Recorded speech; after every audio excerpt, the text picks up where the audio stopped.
With the world's natural resources becoming increasingly scarce, the pressure's on to find new ways to mine lower-grade ore deposits. Well, back in the 1980s, laureate professor Graham Jameson came up with a way of extracting fine particles from mines. It led to a flotation device called the Jameson Cell, and there are now more than 250 of them around the world.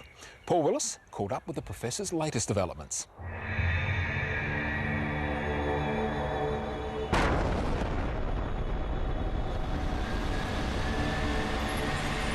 So this is a washing plant? This is a typical coal washery plant.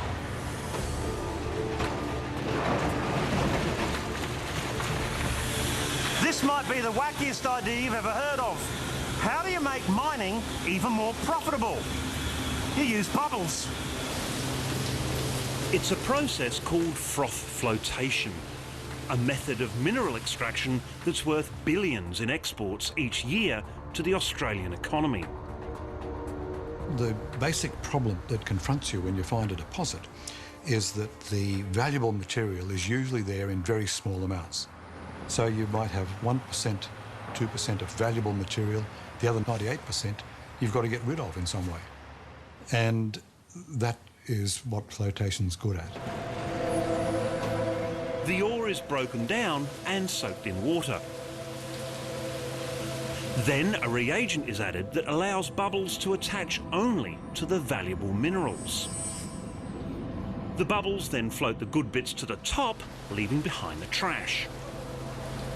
And 20 years ago, Professor Jameson made this whole process more efficient when he developed the Jameson Cell. How does it feel to actually see a full-size Jameson Cell in operation? I have every confidence in the laws of physics. Effectively, it makes lots and lots of very small, uniform-sized bubbles. At the end of the day, you end up with a product, which is what came out of the flotation cells, and the tailings, which is worthless and what you put back into the ground.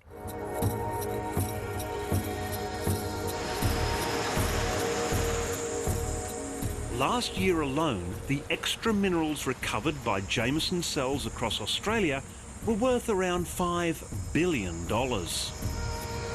But Graham wanted to do better because conventional flotation can only deal with very fine particles. Here's an astounding statistic for you. 14% of Australia's annual energy budget is spent grinding up rock so that you can float off the good stuff.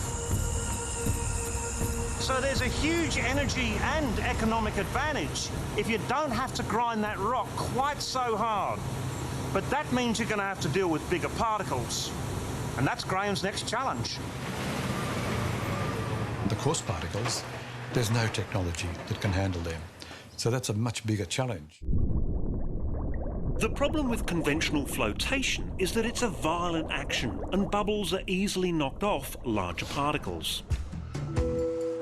So Professor Jameson's attention turned to fluidisation, pumping gas or liquid through a sediment so it behaves like a fluid. Now, these ducts don't all weigh the same though, do they? No, some of them... Different density ducts. Some have got different density. One of them in particular is quite heavy, that's this one. Looks like a dense duct.